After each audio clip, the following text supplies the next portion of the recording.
जरूरी नहीं हर समय लबों पर भगवान का नाम आए। जरूरी नहीं कि हर समय लबों पर भगवान का नाम आए। वह लम्हा भक्ति से कम नहीं, वह लम्हा भक्ति से कम नहीं जब इंसान इंसान के काम आए। वास्तव में यह लाइन सत्य कही गई है कि जरूरी नहीं कि हर समय भगवान का नाम आपके लबों पर हो।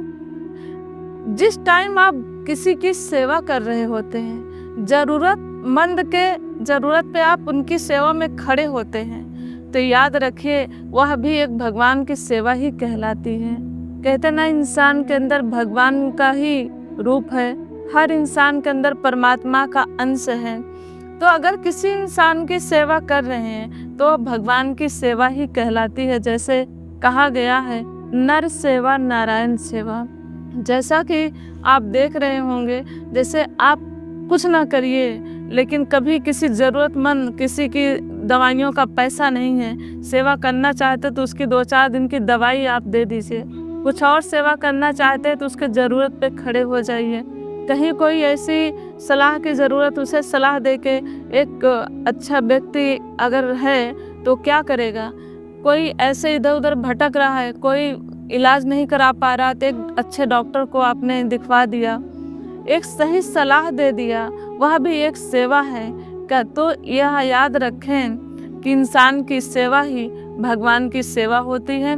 तो ज़रूरतमंद की सेवा करना बहुत ही लाभदायक है आपके लिए। और कहते हैं कि जीवन में जब सुखी होना चाहते हो, जल्दी अमीर बनना चाहते हो, तो ऐसे लोगों की सेवा शुरू कर दीजिए जिससे निस्वार्थ सेवा हो, जिससे कोई आपकी ज़रूरत ना हो।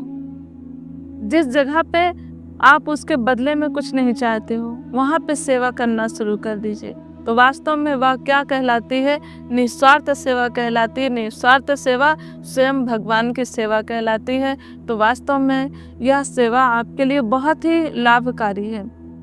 कहते हैं कि जिनके हृदय में सेवा का भाव होता है, उनके भंडारे स्वयं भगवान भर दिया करते हैं, उनकी झोलियाँ स्वयं भगवान भर दिया करते हैं। तो इस तरीके के सेवा भावना से आप सदैव ओतप्रोत रहें, इंसान के अंदर ही भगवान का रूप देखें और ताकि उनकी सेवा कर सकें। माता पिता की सेवा, वैसे भी भगवान के रूप में आपको माता पिता मिले हैं, माता पिता स्वयं भगवान के रूप में आपको मिले हैं। आप उनकी सेवा भगवान समझ के करें, देखिए आपके जीवन में कितनी खुशियाँ आती है। जिस घर में कहते ना माता पिता हंसते मिले, तो समझिए कि उसके दुख दूर होने में टाइम नहीं है।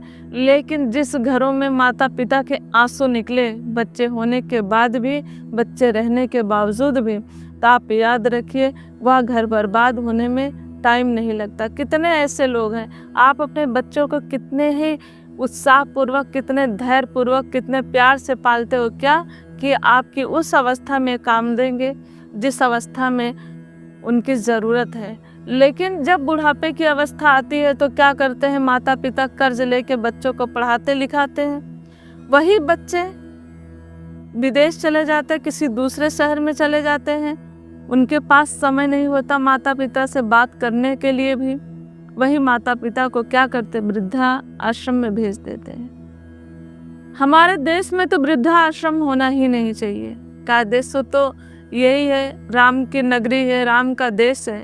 तो यहाँ पे तो ऐसे एक कहते हैं ना कि पिता के आज्ञा का पालन करने के लिए भगवान श्री राम जी स्वयं का त्याग करके, अपने सुख का त्याग करके वन चले जाते हैं।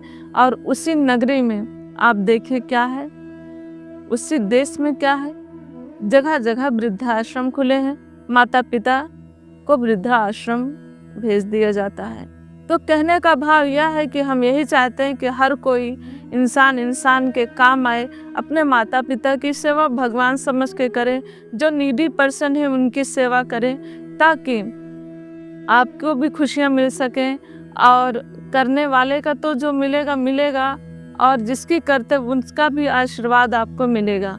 तो इस तरीके से आप ऐसी भावनाओं से ओतप्रोत रहें ताकि आपका जीवन एक अलग जीवन हो, और एक दुनिया से अलग जीवन रहेगा तो आपको अलग खुशियाँ भी मिलेगी। कहते हैं ना, जो जिस मार्ग में चल रहा हम भी उसी मार्ग में चल देते हैं। थोड़ा मार्ग से हट के आप कार्य करें तो आप देखिए कि आपके जीवन में कितना सुकून मिलता है, कितना सुख मिलता है, कितना प्रेम मिलता है। स्वयं भगवान खड़ा कर देते हैं लोगों को आपके साथ प्रेम देने के लिए, सत्कार देने के लिए। तो आइए प्रभु पर भरोसा करें और नीडी पर्सन की सेवा करें। जरूरतमंद की सेवा भगवान की सेवा कहलाती है। प्रेम से बोलिए जय श्री हरि।